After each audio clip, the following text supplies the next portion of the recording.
November 16, 1944. In the Hurtgen Forest, Western Germany, the American Artillery Battalion had fired more than 6,000 rounds into a forest barely 5 miles deep. German infantry waited in their foxholes as they always had. They did not panic at the distant rumble of tanks or the crack of machine gun fire. They had endured that before. Then the shells changed. Something white in the sky fell through the trees. It did not explode once and vanish. It scattered, clung, and burned. It ignited on branches, showering down in liquid flame, ate through uniforms and burrowed into soil. It followed men into their shelters. There were no shrapnel wounds to treat, no bleeding to stop, only smoke, fire, and panic. Men screamed without visible injuries. Foxholes became furnaces. Trenches became dead ends. Medics could not reach the wounded because the ground itself was burning. By morning, entire German defensive positions were empty. No tank assault had broken through. No infantry charge had overrun them. The forest had simply just been abandoned.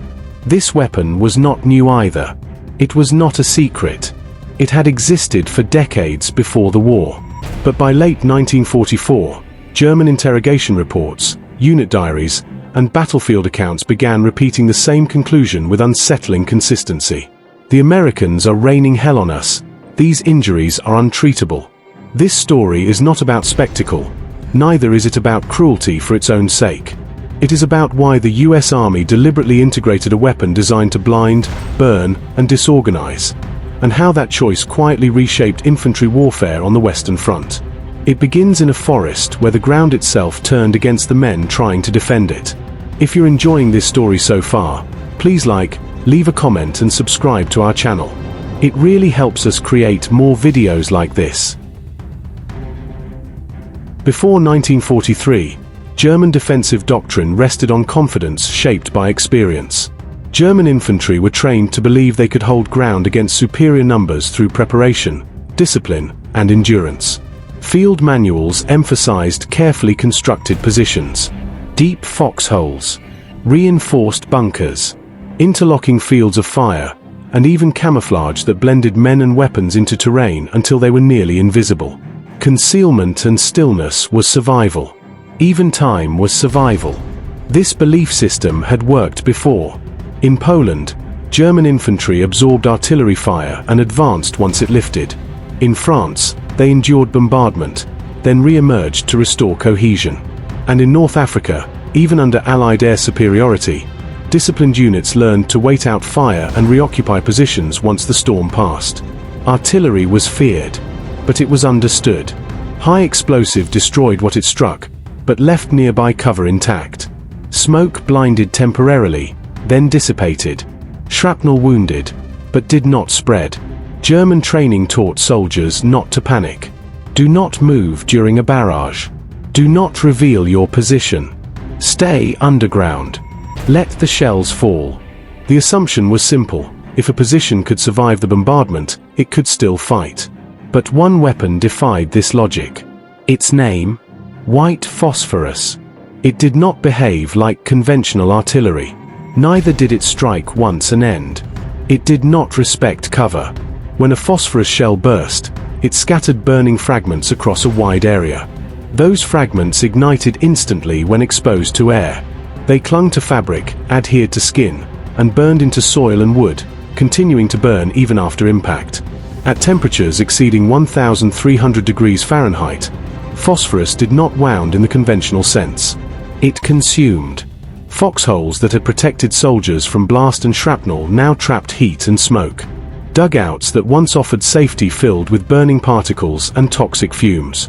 The instinct to remain still became lethal. German manuals mentioned phosphorus. Officers knew of its existence. But most infantry units had encountered it only in isolated incidents, not as a sustained method of attack. By 1944, that changed. American artillery doctrine had evolved. Fire was no longer used only to destroy.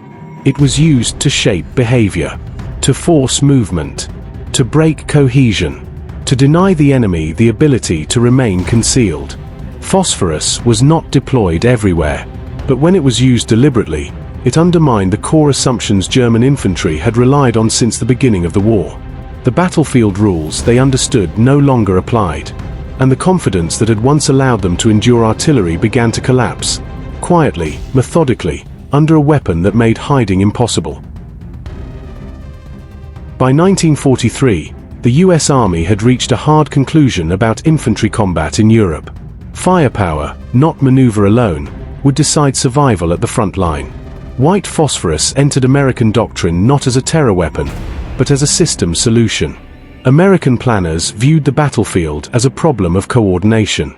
Infantry advanced only when enemy fire was suppressed.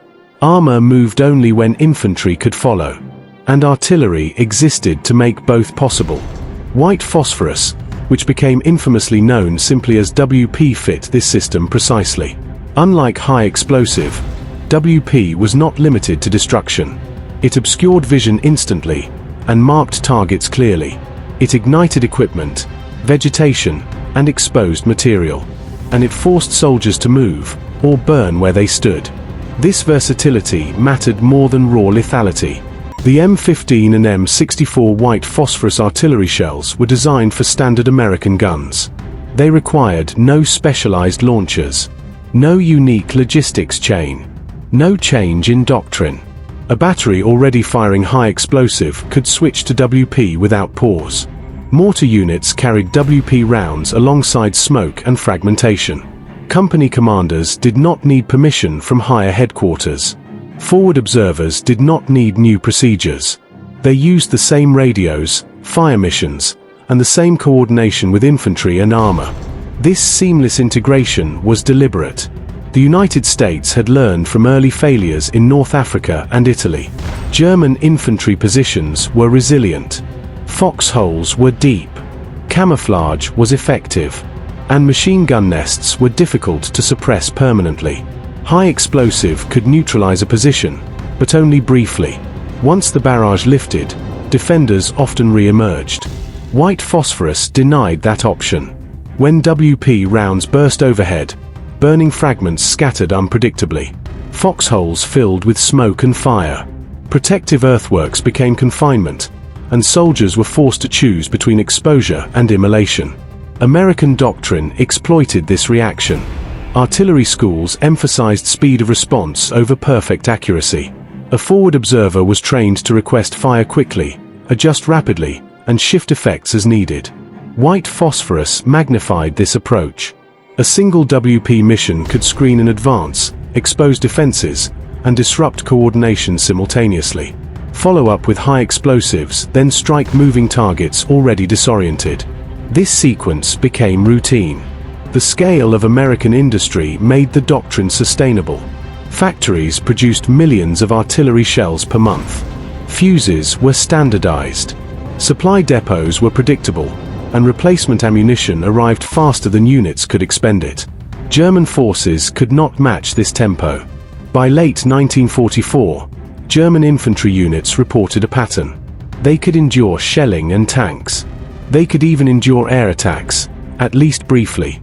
But sustained white phosphorus fire broke formations even without direct casualties. Medical evacuation became difficult when wounds continued burning. Command and control collapsed when visibility vanished. Reserves hesitated to reinforce positions already marked by white smoke. The effect was cumulative. White phosphorus did not win battles alone, but it shifted infantry combat from endurance to displacement.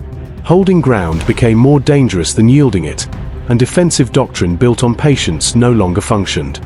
By the time American forces entered forests like Hürtgen and towns along the Roer and Rhine, this adaptation was complete. WP was no longer an emergency tool. It was a standard part of the plan.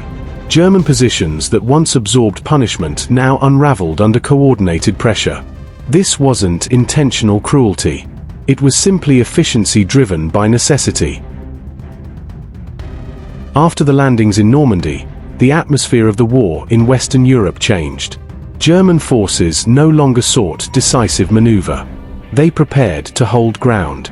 The terrain favored them.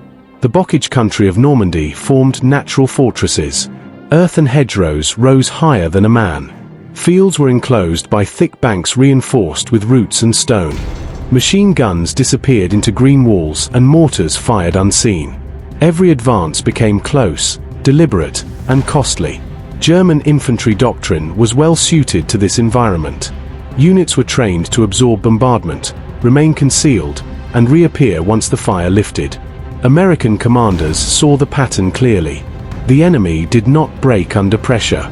They endured, until cohesion failed.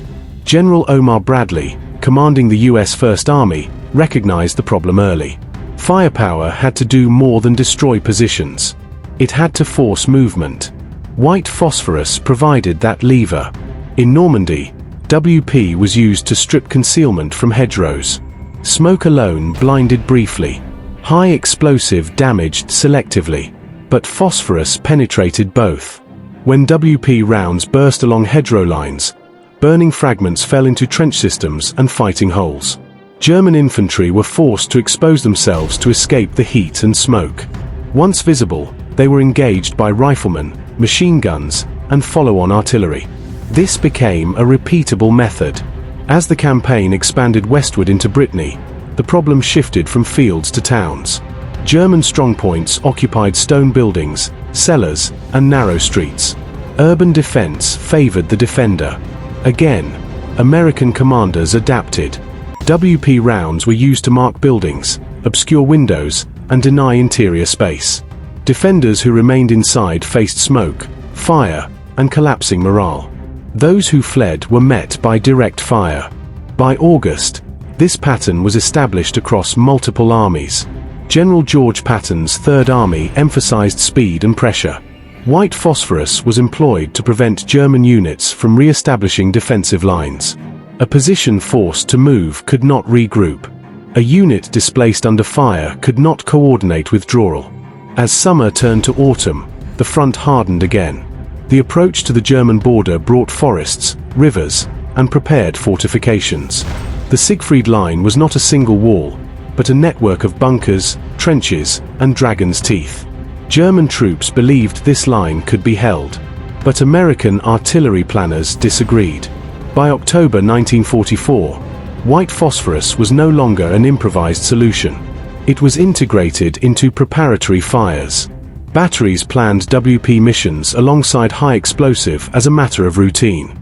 The intent was consistent: deny concealment, disrupt command, force movement before the infantry advanced. German intelligence began to notice. Captured reports, interrogation summaries, and field diaries described a recurring effect. American artillery did not simply suppress, it destabilized. One report noted that units abandoned positions without direct assault after prolonged WP bombardment. Another described panic spreading through squads even when casualties were limited. This reaction was not accidental. It was the predictable result of sustained exposure to a weapon designed to erode cohesion rather than annihilate forces outright. By the time American units reached the outskirts of the Siegfried Line, the psychological balance had shifted. German defenders still fought, but they no longer assumed endurance guaranteed survival. White phosphorus had changed that assumption. The battlefield was no longer about holding ground at all costs. It was about whether holding ground was possible at all. The Hurtgen forest imposed its own rules. Nothing moved easily, and nothing could be seen clearly. Thick conifer trees blocked lines of sight. Steep ravines limited maneuver. Mud and snow swallowed vehicles. Armor could not lead. Artillery could not observe directly. It was so bad that infantry advanced by compass, sound, and instinct. German commanders believed this environment favored defense. They had prepared for a slow, grinding fight. Positions were dug deep into forest floors. Log-covered bunkers and foxholes absorbed blast. Interlocking machine gun fields were pre-registered. The assumption was simple: artillery would fall, then lift, and the line would hold. American fire planners did not treat the forest as an obstacle. They treated it as an amplifier. High explosive shells were used first to fix positions. Tree bursts shattered branches and sent splinters downward like shrapnel. Movement stopped. Heads stayed low. Then white phosphorus followed. WP rounds detonated above the canopy and inside clearings. Burning particles rained through the trees. Fragments lodged in uniforms, web gear, and exposed skin. Foxholes, once protected, trapped smoke and heat. German infantry learned quickly that depth no longer guaranteed safety. A foxhole could not be sealed. A bunker could not exclude oxygen. Phosphorus burned where it landed and continued burning when buried. American batteries layered effects deliberately. High explosive suppressed. Phosphorus displaced. Smoke isolated. Forward observers worked from treetops, church towers, and ridgelines. Communications were reliable. Fire missions were adjusted in minutes, sometimes seconds. If a position stopped firing, the barrage shifted forward. If it resumed, phosphorus returned. The forest magnified every effect. Smoke lingered between trunks. Fire reflected off damp ground. Burning fragments rolled downhill into dugouts and trench lines. Casualties could not be reached. German medical orderlies reported being unable to move forward under WP fire. Stretchers were abandoned. Wounded men were left where they fell, screaming in smoke-filled holes. Captured soldiers described the same sequence repeatedly. The shells arrived. Then the fire came down through the trees, and the position dissolved. One infantryman later said they could survive bombardment. They could survive tanks. But they could not survive the fire that followed them underground. Unit cohesion failed before ammunition ran out. Commanders lost control as runners refused to move. Radio wires burned through. Squads broke apart and retreated independently, abandoning prepared positions without direct assault. The forest did not shield the defenders. It concentrated the effects. What German doctrine had counted on, endurance under fire, became irrelevant. White phosphorus turned defensive depth into confinement. By late November, American units still paid heavily for every kilometer gained. But German losses were no longer measured only in dead and wounded. They were measured in abandoned ground. The Hurtgen forest revealed a truth that would carry forward into 1945 and confined terrain, where movement was limited and concealment was assumed. Fire that denied shelter mattered more than fire that destroyed structures. White phosphorus did not win the war, but it changed how the fight unfolded. The defenders were no longer waiting out the barrage. They were fleeing it. The US Army did not frame white phosphorus as a triumph. It treated it as a lesson. After 1945, American after-action reviews and field manuals analyzed phosphorus without rhetoric or celebration. The conclusions were consistent and unemotional. Modern infantry defense could be neutralized without total destruction. Psychological suppression, when applied systematically, was as decisive as physical casualties. Artillery officers recorded that phosphorus accelerated decision-making on the battlefield. Enemy units broke contact sooner. Command structures degraded faster. Engagements ended before infantry assaults became costly. In doctrinal language, phosphorus increased tempo. It allowed maneuver to resume where terrain or fortifications would otherwise stall it. These findings reshaped post-war artillery doctrine. Fire was no longer measured only by what it destroyed, but by what it displaced. Artillery was confirmed not as a supporting arm, but as the primary tool for shaping the fight before infantry movement. The battlefield was decided before soldiers closed with one another. German post-war accounts reinforce this assessment. Memoirs and interviews rarely emphasize American tanks as the primary threat. They describe artillery as the constant presence. Not explosions alone, but fire that denied rest, denied cover, and denied confidence in shelter. Veterans wrote about positions that could not be held, even when intact. They described the moment when remaining in place felt more dangerous than retreating into open ground. The weapon altered behavior, not just casualties. White phosphorus did not determine the outcome of the war by itself. It did not replace strategy, logistics, or manpower, but it shortened engagements. It reduced the time German units could resist. And by doing so, it preserved American infantry strength across prolonged campaigns. That was its purpose. Not terror, not spectacle, Efficiency.